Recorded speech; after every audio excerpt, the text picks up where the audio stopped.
Hello, horse players. What a day yesterday. Man, I was at a birthday party, Marco. You were at a birthday party. I didn't even see Yep. the late double. You crushed it. I don't even know what the double paid. I think it paid probably it had to pay $100 at least. And I hit the early pick five. It didn't pay a lot. Hit the late pick five, which I didn't post, but it doesn't take a rocket scientist to figure out that we hit the pick five if you played it. And I'm going to do another late pick five today. I'm not going to do the early pick five. We had awesome ROI. We're not going to total everything until next Thursday's show for a recap of this weekend. But it was a good day, man. It was a really good day, and we closed it out really well. What did you have to add to that? Well, when you talk about like your highs and lows, opening up the meet this year was like a real low. I was like, what am I doing wrong here? Just kind of discouraged. And then when you come out and have a day like that, it kind of erases everything. It's not like you just got one or two wins. I mean, I think we might have hit every single race yesterday, which will be hard to repeat, obviously, but that was the day that we needed to get back on track and not burn any money. So now it's time to cash these tickets again. Yeah, let's. Today, the track yesterday, it was sloppy to start, and I felt speed did pretty good in the first part of the card, and then as it dried out, I noticed that the closers were coming in. Yep. And I kind of capped that way. I was picking closers later, and I was picking speed horses early. And the track was just perfect enough for Super Ocho to do what I thought he was going to do.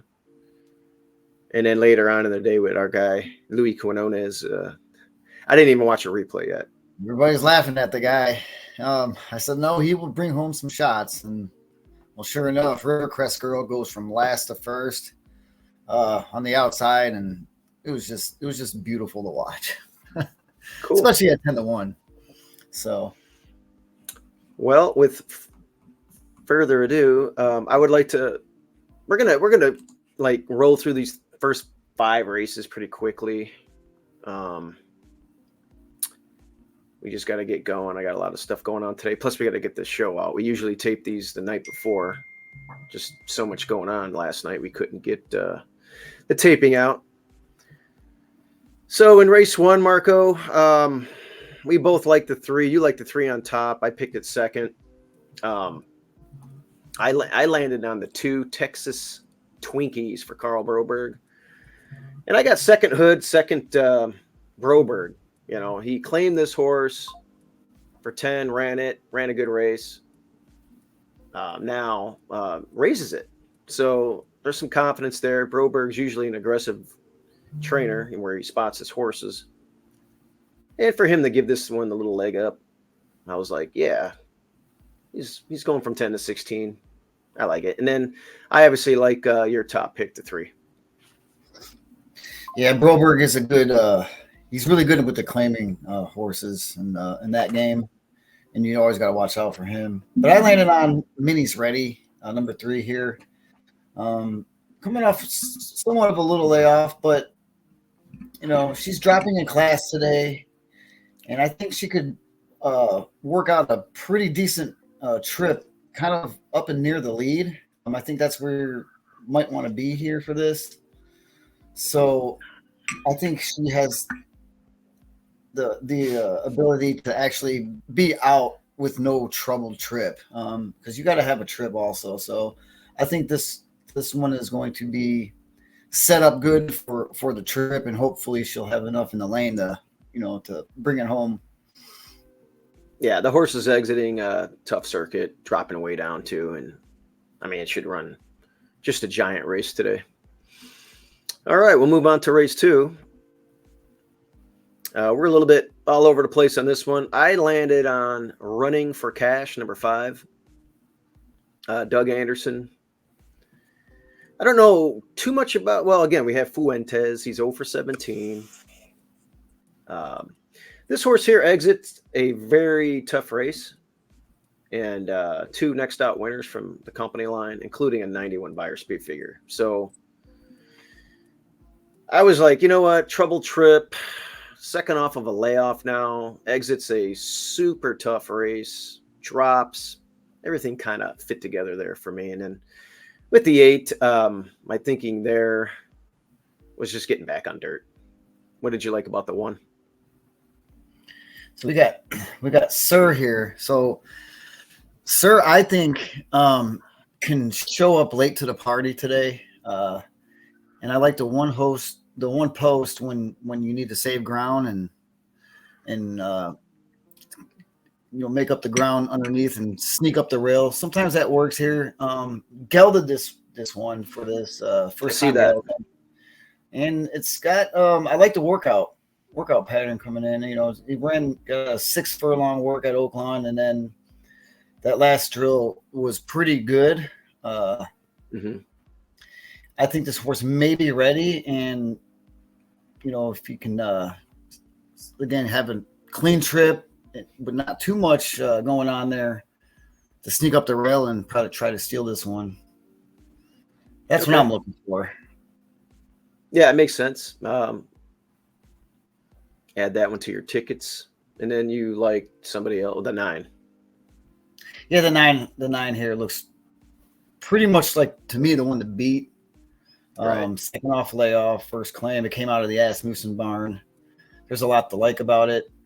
I just don't like the price, and we'll see how Aaron Shorter can do off the claim here. But I landed on the 1. I think the 1 might be able to get the better trip, and that's what I'm hoping for. But yeah, the 9 is kind of like a saver. Okay. Duly noted on that. Race 3. Not much of an imagination here. We landed on the same 2 horses. It's going to be a chalky race. I'd be surprised if one of these 2 didn't win. It's the 5's dropping, and it looks like load speed. Yeah, if this one gets out, I think it's going to be gone. She has flash speed in every race pretty much, and that is the one to catch. And then looks like we're playing rabbit with the 6, and that's the one that short price, but that's the one I think that can come in. If anyone has a chance to run, going the distance down, I think it will be the 6. Okay. Yeah. So yeah, lone speed. Let's roll. All right. Race 4.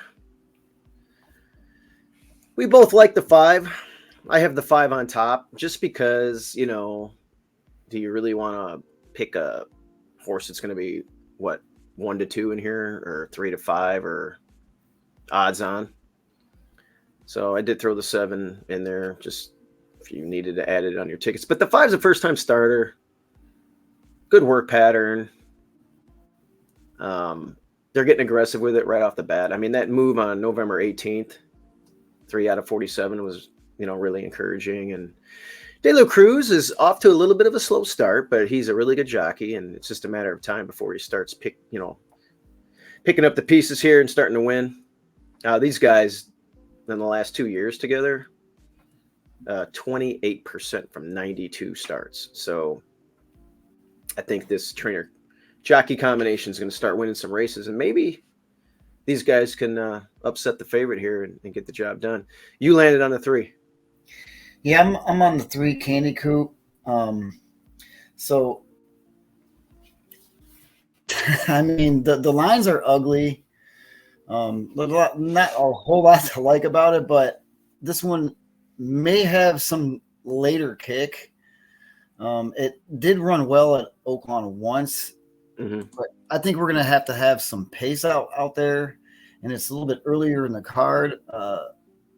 I think to be closing, and it's really going to be where she is in the stretch. If there's nothing in front of her, maybe get to the outside and make that one good run.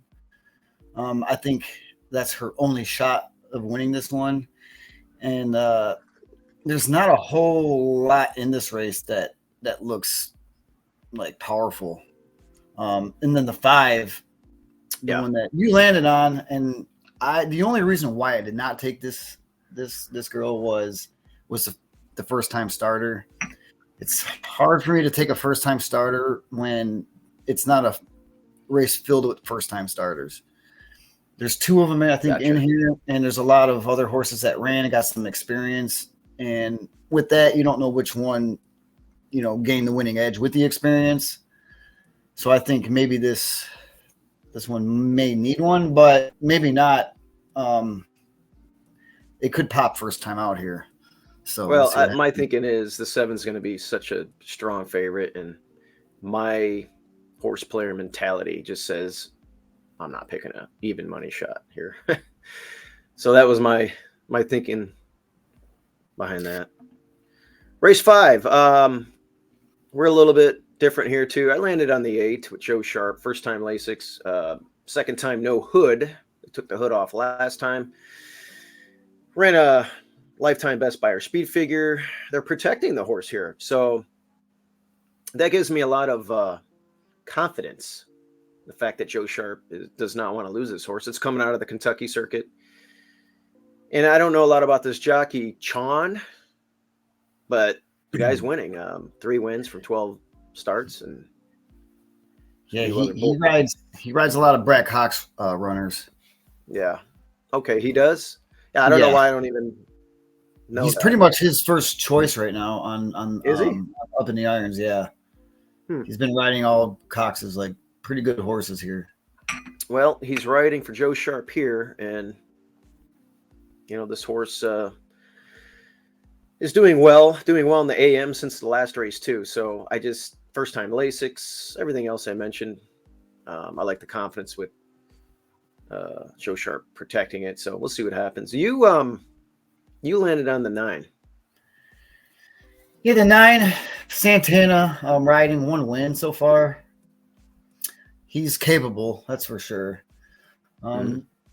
So he comes second off the layoff here. Been running in these types of races and running well. I mean, he's got some good numbers.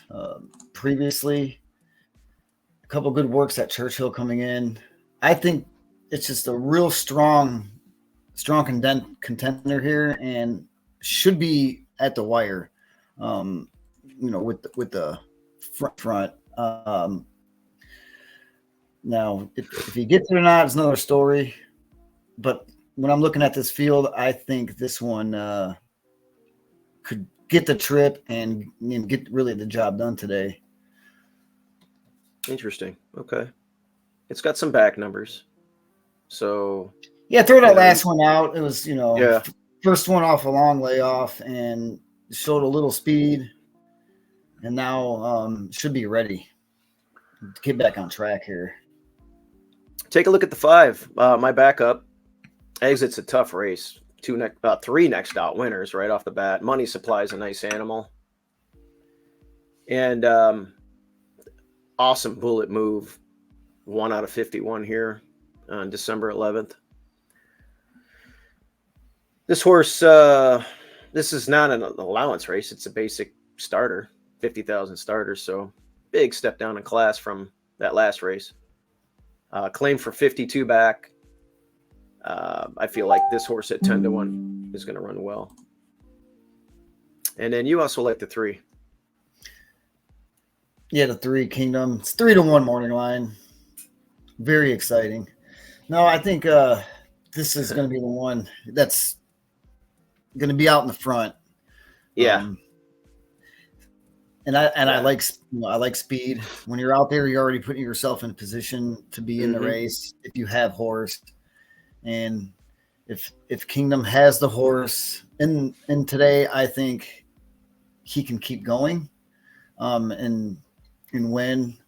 But I'm hoping for my what is it, the 9 Ollie Meister to come and run Kingdom down.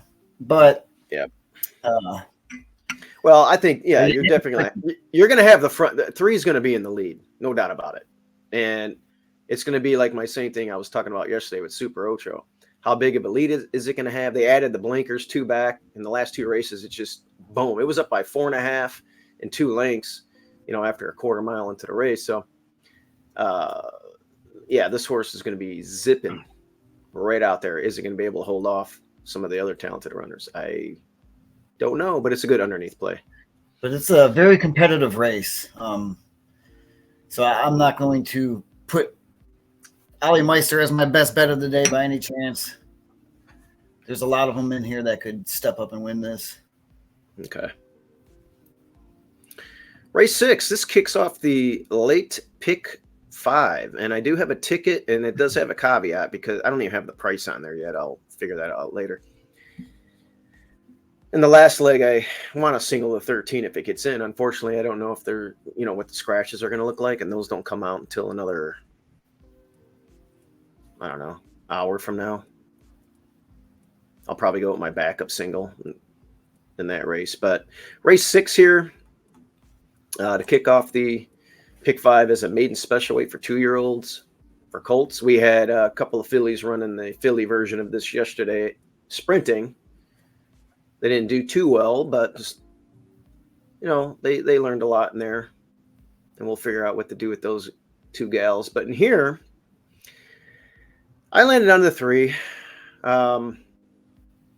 The company lines were just too strong for me to ignore from this field. The winner exits the Kentucky Jockey Club Gold Cup. And a couple other strong races in there, and I just figured, we'll give it a rip here and see what it can do. It's fast, Where'd you land there? The 8? Yeah, I'm okay. My backup. This is Moosin, son of Justify.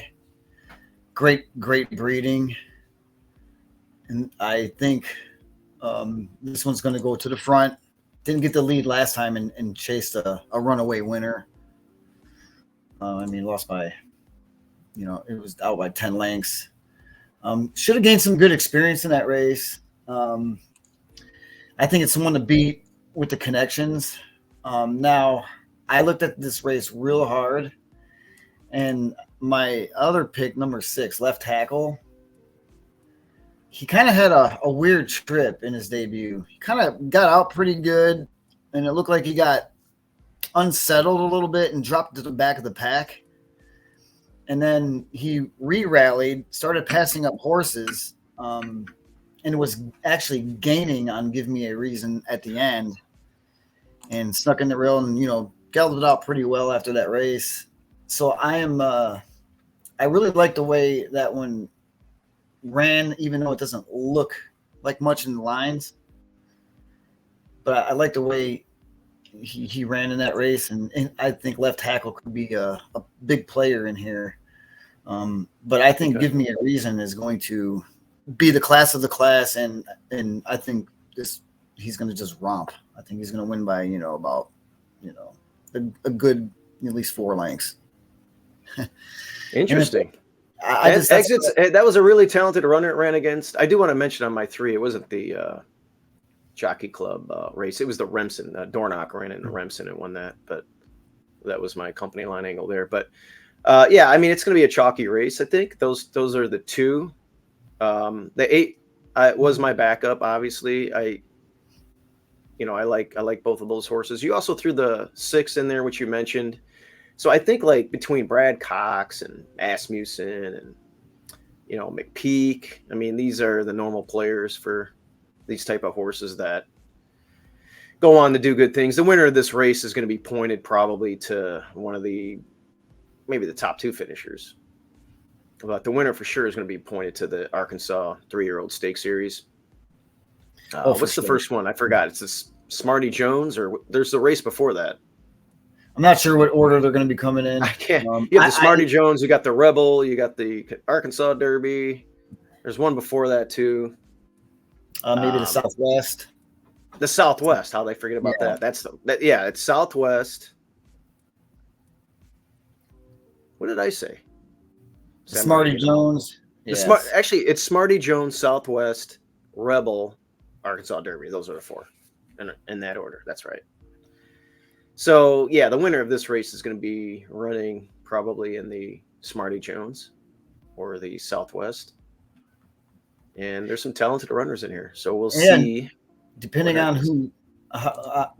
who is the runner up in here, and I mean, if they run a powerful competitive race, you might see them, the 1 and 2, and go on to bigger, better things. Yep. Race number 7. We both like the 5. I have the 5 on top. Under the gun, Joe Sharp again. That's 2 Joe Sharps I got. And I have this one dropping, exits a good Churchill race, cuts back, gets the second time hood.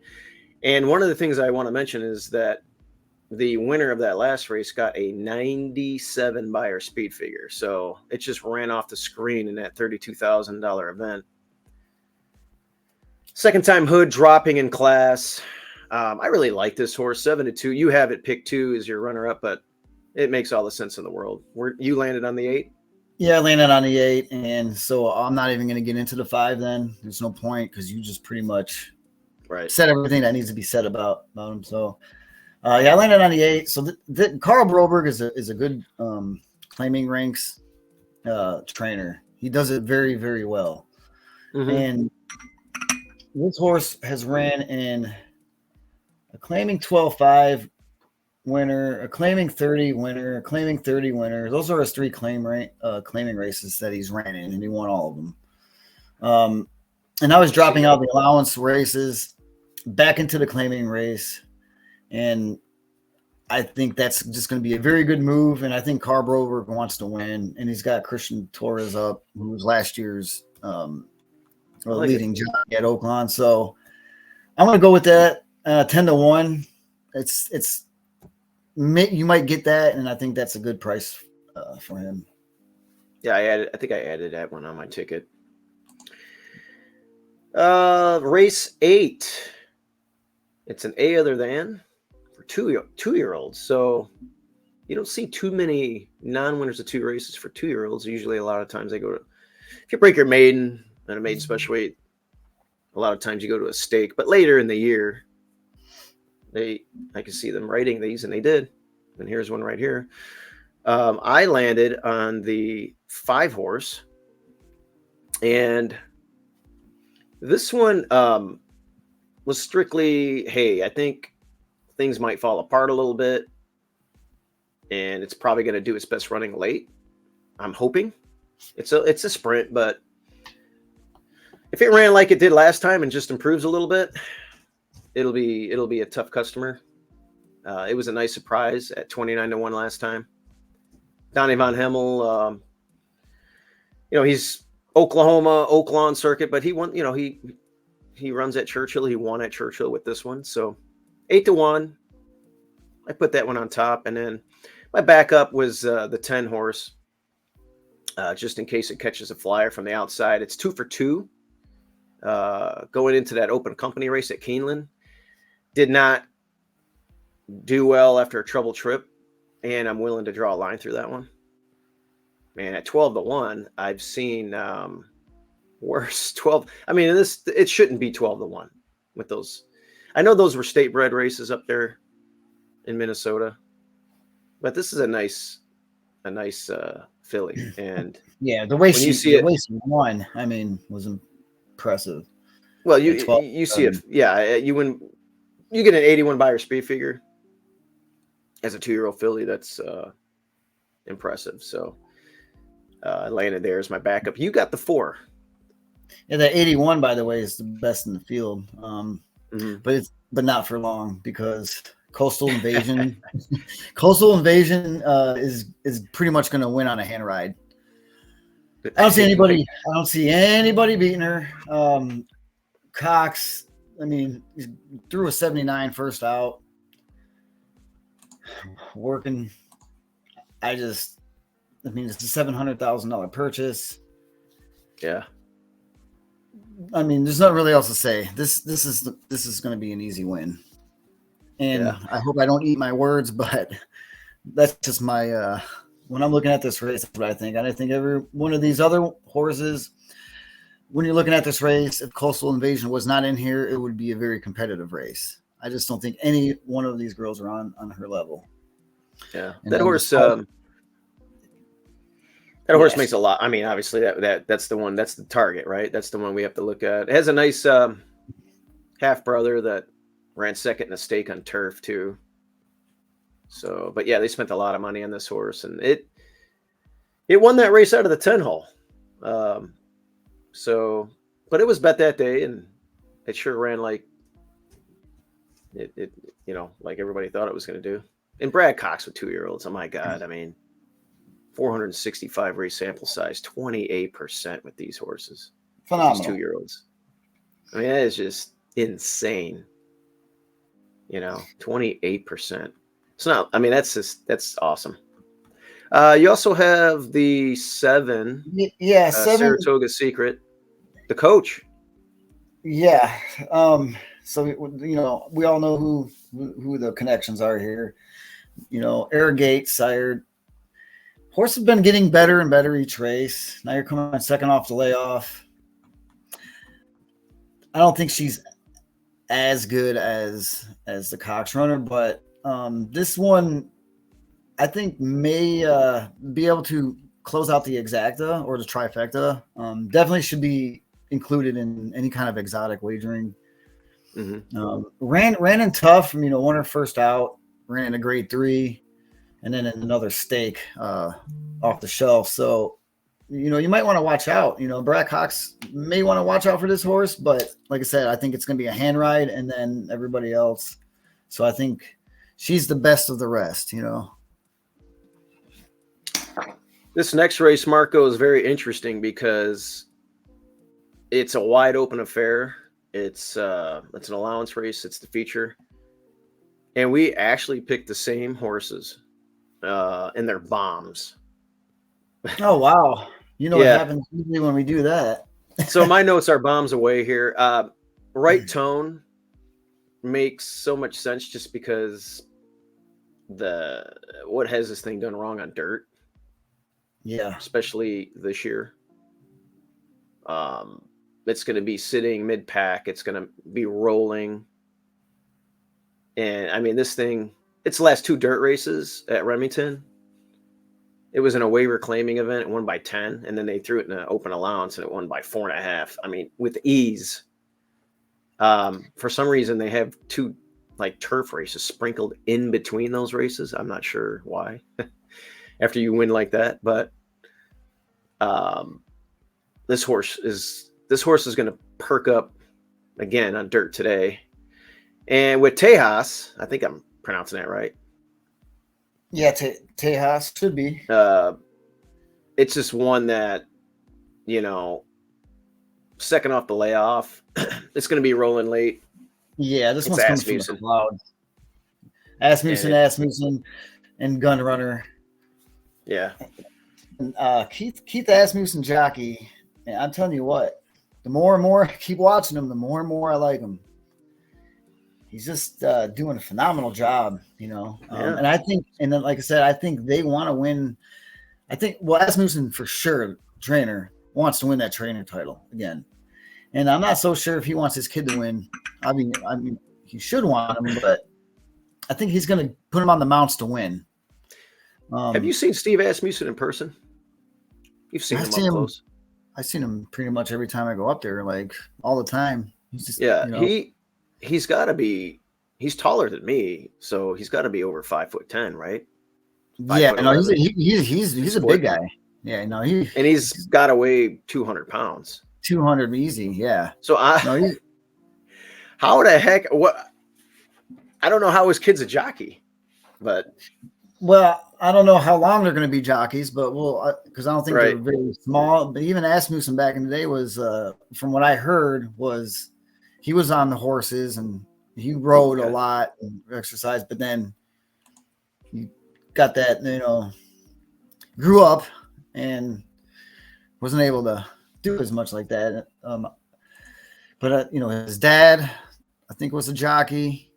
Or a rider, they're a generational, horse family, and he's got 2 sons now that are jockeys. Oh, I didn't know So he's got another son too. Okay. yeah, the youngest just started riding, and you'll see him probably somewhere soon. My pick 5 ticket, I threw the 3 in there and the 12, the other 2 logical horses. The 3 will be a pace factor. 12 was Kenny McPeak, and it ran an impressive race last time, running second, and might be able to put it together today. So I just added them on. This is going to be a wide open affair, and I like our top picks, and we'll see. Yeah, right tone. I really like right tone here. Just going on those dirt. I do too. I think it's just a sneaky horse. It's going to kind of be dismissed. I think we're going to get every bit of that morning line, just because of the other connections in the race. And yeah, I think so too. Which is going to be. It's going to be neat, like having that horse on whatever doubles, exactas in my pick 5. So that'll be awesome. This next race, man, I just wish I could see the scratch list. I like the Broberg runner on top if it gets in, and I will single it on the pick 5 implicator. Yeah, implicator. I know. I've been watching this horse just in the Texas and Oklahoma circuit because obviously I used to live in Texas and ran there, and then ran in Oklahoma. Yeah, I watched this horse run so many times, and it's always looking at. Let's see. Yeah, I mean it's just running against Arkansas breds for the first time in a long time. And if it gets in, I'll be playing it. It doesn't have a win here though, so it doesn't win often, but it's been butting heads with some good horses, and I do like it. It's got 4 seconds here though, so yeah, he can run here. If it doesn't get in, I really like the 9 horse here, Jim Ned. I like that last race a lot, and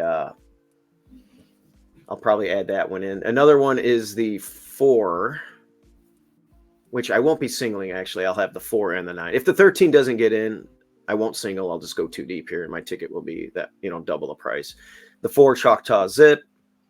We haven't seen it since last meet, but they gelded it, and it's, it won its maiden here, and it's run well. It's run okay. It ran in an open, stake race here last year for 150 grand, and didn't do great. Ran 5th, lost by 11. But the Rainbow last year, I don't think it just wasn't ready for that. It had too big of a break in between from January to April last year. So I'm hoping they put everything together. We got special guest Nico Cunningham. Should I go get my tips? Nico on location. Did you see? Did you see what we did yesterday? Yeah, I probably helped Marco a lot with that yesterday handicapping. You did, huh? No, not at all. Yeah, we crushed it, man. Yesterday, so I should have bought one. Yeah, hey, these picks are free right here, man. Yeah, they're free, and then get this free tip right here on the number 11 Ready Shoes. Okay, what race? We got Ready Shoes. You look at 2 back, Breaking Her Maiden. Your only route on. Well, it 30 to 1. 30 to 1 morning line, bomb of the day. Last race at Oaklawn of the weekend. This is one you can get paid on. Got the first out versus the first versus winners race out of the way. And that one was on an allowance on turf. Now you're getting back on the dirt in your only other route dirt race. And he won it. So I think this is a good spot for this one. Okay. Yeah, I see a couple other horses in here that could pop. Now that I look at it, even I can't pronounce the name of the 2 horse Top. I guess that's Top Road Rules. Looks interesting. Danny Pites was, I think, the first trainer that we had with RC and Dad, and I think didn't he train Tower of Hope in New York in the 90s? I'm pretty sure, yeah.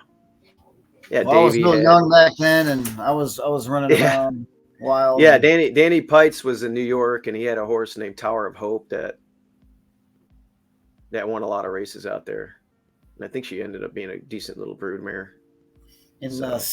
another 6 Classy Socks is another one you Yeah. gotta watch out for. Yeah, that one's going to be showing a lot of zip. Zip and just ran a really nice workout here December 6th. I see that. So Out of the that gate, one, too. That one could be one of your flyers. And depending on who goes out there, could be a runaway leader. We don't know. Yeah, what I'm going to do with my pick 5 is we're going to see what the scratches look like, and once I post the video, I'll post the pick 5 what I did, like my final ticket. Okay. So I'll do that. Yeah, I don't know what I'm going to be doing yet as far as wagering. I haven't really put all that together yet because I was at a birthday party and then it was poker night. Yeah. So it was late night handicapping and early morning. Now it's time to refill the coffee and count down to post time. All right. Well, Marco, I think that'll conclude our show. As they say, and as we like to say, let's cash some tickets. Let's do it. A repeat. Let's do it. I'll talk to you later. We'll see how we're doing. Shoot me a couple of texts if we. I'm gonna be running around. Yeah, I'm gonna call a couple of people from the backside and see if I can get any late last minute adjustments. So I'll let you know. And we'll let the people. By the time I get back, I'll be watching the late pick 5. I won't be seeing any of the early races. So text me if we hit anything. Will do. All right, everybody. All right, good luck. Yep. Later.